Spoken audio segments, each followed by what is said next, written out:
It's something close to criminal that Infocom isn't better known in the 21st century.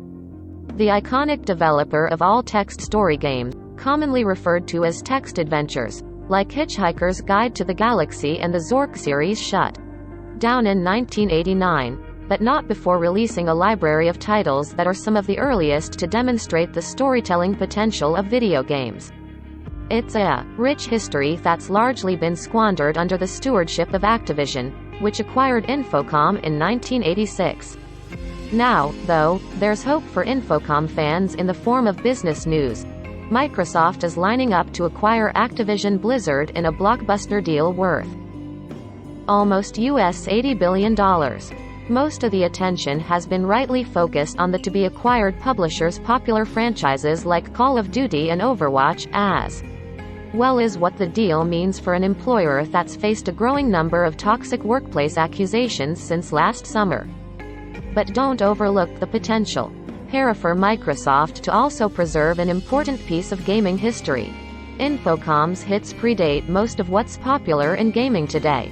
Founded in 1979, the company released an entire trilogy of Zork games before Nintendo's first console, the Famicom, even arrived in Japan. But these games and others opened people's eyes to a different kind of experience than they were used to seeing from arcade hits like Pac-Man, Donkey Kong, and Frogger.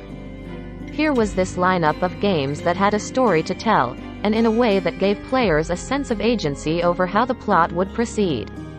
The rudimentary text inputs that had us typing out cardinal directions to move through the world and basic actions like get or look at to interact may be incredibly limited by today's standards, but in their moment they created the illusion of a virtual landscape where anything was possible.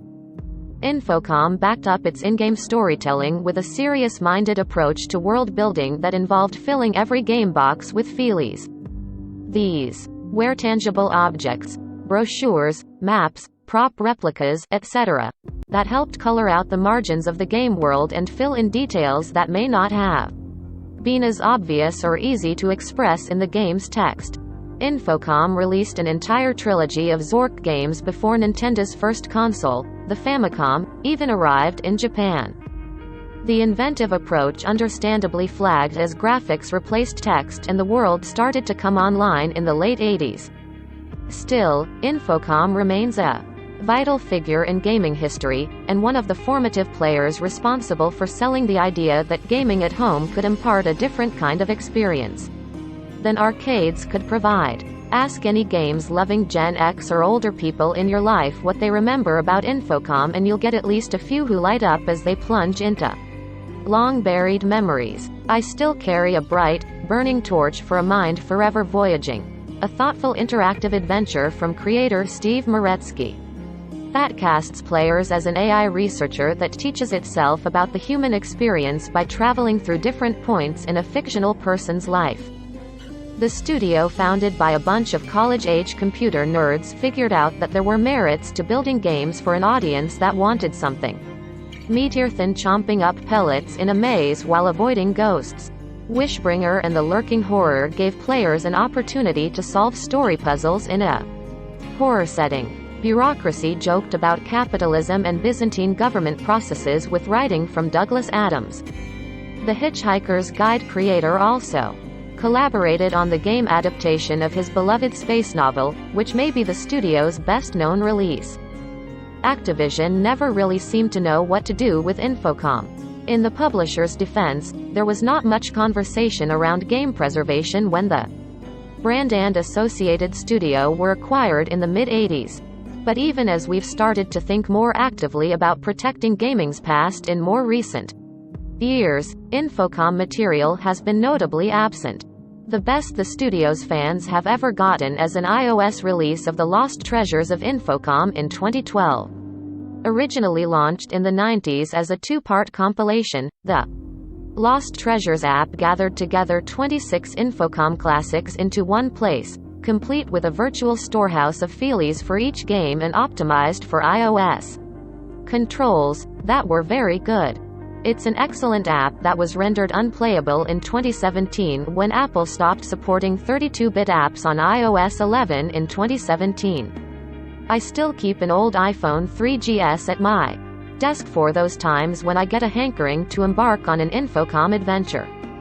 Activision never contracted Code Mystics, the studio that built the app, for a 64-bit update and never took any other steps to preserve the iOS release. So Lost Treasures has languished in obscurity since then. Heroic efforts by fans and preservationists over the years have ensured that major pieces of Infocom's history aren't lost.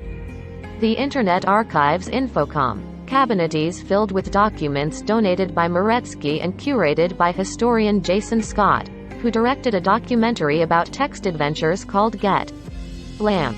Moretsky also donated his original materials to Stanford University. There are other, legally questionable ways to interact with Infocom's games and history online. But now, under Microsoft, Infocom fans can feel hope. The Activision way of doing things tends to focus on only the biggest of big franchises, like Call of Duty. Microsoft, with its Game Pass subscription library and its It at Xbox Indies program, has been much more outwardly interested in maintaining a deep bench. Preservation in particular has become part of the Xbox DNA thanks to Microsoft's laudable effort to make each new Xbox machine compatible with as many older games as possible. Unfortunately, the Xbox maker isn't willing to go on the record at this point with any thoughts regarding its plans for Infocom, and that's assuming such plans exist at this point. But it's clear already that the Microsoft we know in 2022 is much better positioned to be the steward that Infocom's library